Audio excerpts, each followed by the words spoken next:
Mic check, 1 2 1 2. What is going on, everyone? Welcome into today's video. So for this video, we're going to be sticking to the whole stock breakdown scheme of different articles for that analyst, right? And this one's going to be actually a little bit different because this one's not going to be a super bearish article that I'm just going to bash and I'm just really not a big fan of. This one actually has a good pro section, a good con section, and they have some stuff I like, some things I don't agree with, and really everything in between. So I'm excited to share with you guys because I feel like the last few I put out were pretty bearish, and I said I would try to do a little more bullish articles as well. So hopefully you guys enjoy it. Hopefully you guys get some value out of it and show that not every single analyst has absolutely no idea what they're talking about.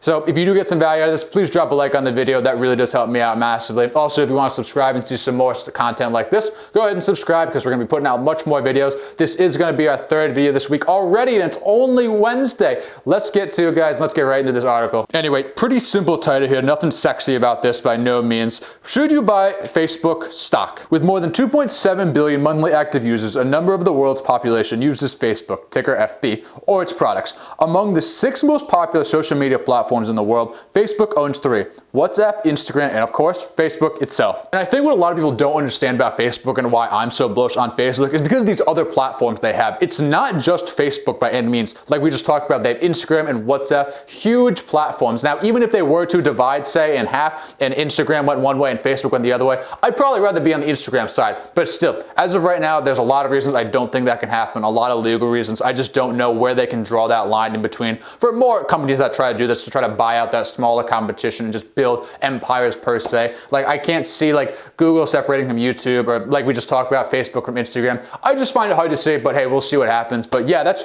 a real reason why I'm so bullish on them, because they have these other platforms in addition to Facebook. With the pandemic continuing to rage across the globe, people are turning to Facebook to stay connected with their loved ones. Considering these factors in Facebook's favor, it should come as no surprise that the company fired on all cylinders last quarter, beating third quarter earnings and revenue expectations. Now keep in mind, this article is a little bit older. It was written, I believe, late October, early November. I can't remember exactly off the top of my head. I guess I could just scroll back up here to the top and see it. It was written on October 30th, so it is a few months old. I just thought it was a really good article and it made some good points, especially dating back to that time. But if everything in this article I read is not 100% up to date, then just keep that in mind that it is a little bit older. So is Facebook a good stock to buy? Let's take a look at some of the pros and cons of Facebook stock. The story of Facebook is a similar one by now. A brilliant young Harvard student named Mark Zuckerberg created a website in his dorm room in February 2004 and only allowed Ivy League student access. From there, he watched his creation explode in popularity. By 2007, Facebook garnered a valuation of $15 billion, and by 2010, it was worth $41 billion.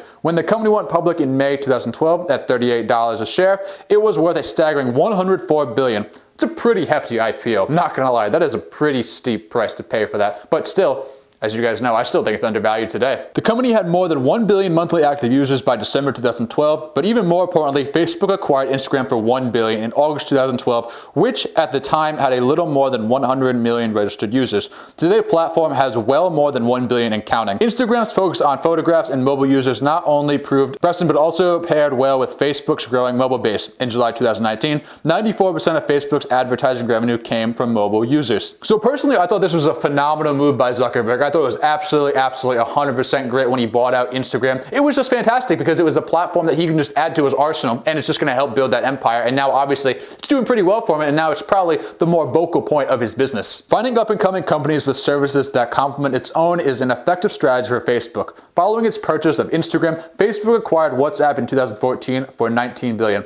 Back then, WhatsApp was one of the most fastest growing companies in the world, and Facebook was happy to not only gain an incredibly popular new service, but also remove WhatsApp as a competitor for Facebook Messenger. Again, love it. You can't beat them. Join them by bringing it in. Not only do you gain an asset, but you eliminate competition. Fantastic move. Love the management team. Love the move there. This too would prove to be a precedent move for Facebook, and one that worked out well for the company and its family of apps. In fact, according to App Annie, the 4 most downloaded apps in the world between 2010 to 2019 were Facebook, Facebook Messenger, WhatsApp, and Instagram, in that order. Do I need to say any more? Do I need to say any more? Now this is where the article is going to start to go into the pros and cons of buying Facebook stock today, and by today I mean in October of 2020. According to its third quarter earnings announcement, the largest social media company in the world continued to grow larger, with Facebook's daily active users, referred to as DAUs, increasing 12% year over year to 1.82 billion people as of September 30th. Meanwhile, Facebook's monthly active users, or MAUs, increased by 12% as well to 2.74 billion as of September 30th. So I think this is a really big pro because daily active users and monthly active users are both going to continue to grow. And a lot of people, I feel like, think that Facebook's kind of dying. Is really not that great of a platform, but I think it's the exact opposite. I just see this continuing to grow. I don't think it's anywhere near finished. It's got a 10 out of 10 balance sheet, so if it goes through any times of like distress or anything like that, like maybe a virus breaks out and shuts everything down, it really doesn't matter because they have a 10 out of 10 balance sheet. They have like well over 100 billion in assets. They have tons of money in cash. I can't remember off the top of my head. I believe they only have 10 billion in debt. No debt. If I have to put a number on it, I believe it was like 55 billion in cash off the top of my head. I'll post on the screen to see how close I was, but I think it was like 55 billion in cash the last time I looked at it. Phenomenal numbers. I really don't think Facebook's anywhere near done growing, and I think it's just going to keep continuing to grow. It's a cash cow. It's got a killer balance sheet. Anyway, bottom line, Facebook's not done growing, but let's get back to the article here. While Facebook doesn't break out specific user numbers for Instagram, WhatsApp, and Facebook Messenger, it does consolidate user numbers for those services along with Facebook itself in its daily active people, or DAP, and family monthly active people, known as MAP, measurements. Both enjoyed a strong third quarter, with DAP increasing 50% year over year to 2.54 billion people, while MAP increased 14% to 3.21 billion people. More growth. More growth. These numbers are all important to Facebook's lifeblood, advertisers. Facebook relies on advertising for revenue, and to convince advertisers to spend money, Facebook must illustrate that it can continue to bring in new users and keep them on its platform. In doing so, the company collects more data on those users, which it can then pass along to advertisers to help them target exactly which customers their ads will be most effective with. With its user count continuing to increase, Facebook is still sitting pretty, but reliance on advertising can be a double-edged sword. More on that later. Okay, that's going to be interesting to see what this analyst exactly has to say about that. Along with this impressive growth in users came contemporary increases in revenue and earnings, both of which beat analyst expectations. In the third quarter, Facebook's revenue grew 22% year over year, while earnings per share rose to $2.71 from $2.12 in the same quarter last year, a 28% increase. 22% revenue growth year over year, sign me up for that all day long. Now remember, Facebook usually beats on earnings. They actually really, most of the time they beat analyst expectations on earnings, and they are reporting earnings very soon. It might actually be today. I'm not sure off the top of my head. It's either today or tomorrow. It's one of the two. But if you guys do watch this video and then you go see or listen to the conference call relating to Facebook, let me know down in the comments what you thought of the earnings. I'd love to hear from you guys about what you thought of them. While advertising revenue did account for 98.8% of Facebook's revenue this quarter, the remaining 1.2% shouldn't be overlooked. Again, a fantastic point I agree with, and we're going to get to that right now, especially going forward. The company's gradual move into virtual reality is getting a big boost in the fourth quarter, as Facebook's $299 Oculus Quest 2 VR headset represents arguably the first widely available, affordable VR headset that could help mainstream the technology. It can't hurt that the company is making small bets on the side, and the company even noted in its release that early Oculus Quest 2 orders have been strong. I agree with this point a lot here. I see this virtual reality space continuing to grow and grow and grow, and I really don't see it slowing down anytime soon. It's got about a 20% annual compound growth rate. Love to see that, as we talked about in previous videos. Average is like 10 or so, 5 to 10 I believe it was average. So I'd love to see this. I'm really excited for this, and I just think this space is going to be worth a lot. Should be worth approximately 60 billion or so by 2027. Fantastic to see it. Love it. Love this move. Love to get in this space, and this could account for a lot more of their revenue in the future. The global pandemic has made it clear that while only strong companies will survive, essential companies will thrive. Facebook has been one of those essential companies since the virus began to spread around the world in early 2020, and this quarter's earnings reflect the company's continuing popularity. But there are still clouds brewing over Facebook, and some of them become more visible in the most recent quarter. And something you gotta remember, I just thought of, you got to remember about the psychology of people, of how that works. So you can make the argument where it's like, okay, Facebook gets a lot of their revenue from ads, okay? But you're like, what about YouTube? People put ads on YouTube. That's a big competitor, right? Not necessarily as much as you think. It is definitely, but not as much as you think. And this is where it comes back to the psychology of people and understanding humans about how they think and operate. So look at it this way, right? When you see an ad on YouTube, it's being put in front of you. You're forced to watch it if you can't skip it. And 9 out of 10 times, most people, they're not going to pay attention to it. They're going to complain. They're going to be like, oh, I don't want to watch this ad. I just want to get back to the video, right? Because you're forcing them to do it. But look at it this way. On Facebook, say you just put the ads on the side. They're just there. You can click on them if you want, but we're not forcing you to do anything with them. That's when people start to say, well, what's this? Oh, I could use a vacation. Maybe I should look into this. And they came up with the idea. I learned this from How to Win Friends and Influence People. It's a fantastic book. I would really recommend checking it out. But the more you force people to do something, the more they're not going to want to do it. You need to make them think it's their idea. So on Facebook, if you think it was your idea to click on that advertisement and pursue that, Guys, automatic W, trust me on that one. Now anyway, to the cons. Facebook has never shied away from the spotlight, but has always walked away from looking good. In 2016, the company came under intense scrutiny for how it handled advertising in news feeds during the presidential election. In 2018, Facebook's image took another beating when it was revealed that Cambridge Analytica had utilized data from its users without their consent, sparking a delete Facebook campaign. The most recent hashtag said for investors Stop Hate for Profit attracted negative media attention in recent months. Beginning in early July, big brands including Unilever, Verizon, and Starbucks, among others, announced that they would pull their advertising from Facebook until the company took a firmer stance against hate speech on its platform. As seen in the third quarter results, those efforts didn't materially weaken advertising growth, with ad revenue still surging 22%. Although 2020's economic uncertainty hasn't yet resulted in a decline in Facebook's business, the risk of some financial fallout if a global economic recovery isn't swift is still a meaningful threat. I mean, obviously, because you never know what's going to happen with this virus, right? I mean, anything could happen. You've never seen anything like this before. Obviously, anything could happen. Duh. Along with Alphabet, Facebook's control the majority of digital advertising marketing in the US, which could be severely impacted if the current recession lasts longer than anticipated. This uncertainty is one reason why Facebook didn't offer fourth quarter earnings guidance in its latest reports. One downside to Facebook stock that was already apparent in last quarter's results is the company's stagnation in the United States and Canada, the most lucrative market on a per-user basis. Daily active users actually declined from 198 million the quarter before to 196 million in the US and Canada in the third quarter. What's worse, the company expects a declining or flat user base in the fourth quarter as well. Okay, obviously it was going to decline. What did you think was going to happen? So the world is shut down, right? There's nothing to do. People go on Facebook, they go on Instagram, they keep scrolling and they just keep refreshing because they literally have nothing else to do. So now that you get to a point where the world can open back up a little bit, what does everyone want to do? They want to go out, they want to do all this, they want to go see their friends. And now, when the world first opened back up, right, there was still that party that was like, all right, I know restaurants are open, I know this is open, but I really should be safe, I should really stay home, I really should not go around people. Now,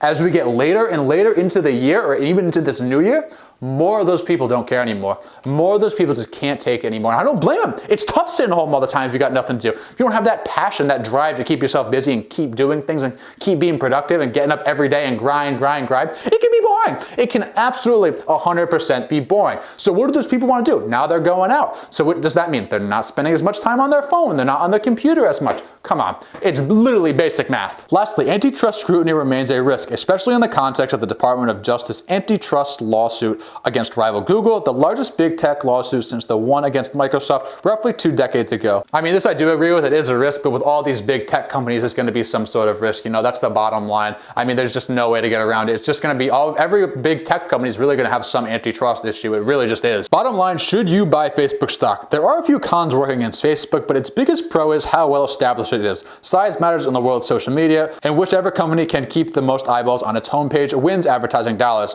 even if it doesn't win the advertiser's heart. Facebook has taken a lot of missteps in recent years, but the steps it took early in its history to establish itself as the most dominant social media company in the world will insulate it from all of the most negative bad press. Yes, this is what I'm trying to say, guys. This is what I've been trying to say about Facebook. They really have to screw up, because they've already built the monopoly. It's like done. The empire is built. That's the thing. They really would have to screw this up in order to not be like one of the biggest players in the advertising field. I truly believe. Users will probably still give Facebook a like, which is exactly why investors should as well, at least in the short term. Facebook is an essential business that is keeping the world connected during a global pandemic. Whether advisors like it or not, the company's popularity will keep them coming back and lining Facebook's pockets. Though near-term headwinds may slow the company's growth, at least in North America, Facebook isn't going anywhere anytime soon, and global users' growth numbers are still impressive. Its attempts to diversify into VR are also worthwhile and potentially positive, given the company's heavy concentration in advertising. So this is a great point here, another thing that not a lot of people talk about. I actually like this point here. So Facebook and Instagram, they keep you connected with other people that maybe you don't keep up with as much. Think about it. Think of someone that maybe you go to high school with, or maybe you played sports with and you were younger, or any of those things, anything along those lines. The fact is, Facebook and Instagram allows you to stay up to date with them, right? So say someone buys a house, they might take a picture of a house. Say someone got married, you might see them they got married. Then you run into them in the grocery store, or maybe you run into them at some mutual friend gathering. It's not as awkward. You have stuff to talk about. You can be like, how's the wife doing? How's the house? Get some advice, and you have stuff to talk about. It's not just like completely like, well, I mean, I guess I'll just sit here because I haven't talked to you in 10 years and I really have no idea what you've been up to, you know? And I don't know how to keep a conversation going. It gives you small talk to make. So it's really good in that field. And just for that field, it's going to remain a dominant player. In the longer term, however, the trends seem to be working against Facebook. A history of acquiring upstart rivals and folding them into Facebook family, or simply copying their business, a la Snapchat, means that it's unlikely that Facebook will let any newcomers sneak up on it. But big tech rivals like Alphabet with YouTube and Amazon with Twitch continue to attract large young audiences that Facebook can't ignore. It also seems less and less likely that lawmakers will ignore Facebook's analytics, and only time will tell if they bring the hammer down on the world's largest social media company. Now this I do disagree with. One, in the long term, I think Facebook overall going to be completely fine. I don't really have any major concerns about it. I still think it's undervalued to this day. That's basically the point I'm trying to make here. But anyway, look at it this way. So you were worried about Google, you're worried about Amazon, you're worried about Apple, you're worried about all these different companies. If you're worried about those companies, especially Amazon, you literally cannot invest in any stock in the entire stock market. You can't, because they're literally a threat to everyone. Apple wants to make, electric cars. You're gonna sell Tesla and not worry about Tesla? Amazon's in everything. You're not gonna buy anything because Amazon's in there? Guys, that's a fact. They're literally just such big giants. They're competing with everyone. It's insane, I know, but there's a difference between being able to capture a really large share of the market size and the fact that it's not even worth it. You gotta be able to look through it. You gotta be able to understand how to project revenue numbers, project bottom line. You gotta learn all these different things, and you gotta realize, and just it comes down to being a businessman, and you can't always be worried about these big giants. Sometimes you need to be. Sometimes you don't. I will add one more thing here, and I love this stock. I think you would honestly buy this stock today and it's still a pretty solid deal. But at the end of the day, this is one of those stock that it's always in the news. It always has a problem with it. It's always, oh, this scandal came out. It's got this problem now. It's got all these things going for it. And it's just, it gives me a headache sometimes. Like, it always holds the stock price back. And because it's always a problem, it's always in the news, it's just going to always be an issue, and the stock price is always going to be held back. Does that mean I don't see this going to 330, 350? Would I be surprised to see it there by the end of 2021? Absolutely not. I would not be surprised in the least. But at the end of the day, it is a problem. It's always in the news. There's always something wrong with it. I still think it's undervalued, like I said before, but I really just think it's a good deal, and it's just always a problem stock at the end of the day. So the stock price will always be held back. Bottom line, I do think this article is all right. I think it's actually a lot better written than the other couple I've read on this channel. I think this one's pretty solid. I think this analyst does have a pretty good idea of what they're talking about. But at the end of the day, I do disagree. I think this stock's undervalued. I think it's a pretty solid buy today. We'll see how Facebook earnings come out in a couple days, guys. We'll see what happens. Anyway, guys, thank you so much for watching. I really appreciate it. If you did get some value out of this, if you did like me breaking down this article, please like the video. That really does help me out in a massive way. Also, if you want to see more videos like this, hit that subscribe button, turn on the notification bell so you don't miss any uploads. Let me know down in the comments where you would like to buy Facebook stock at and what you think of Facebook stock, and I'll see you guys in the next video.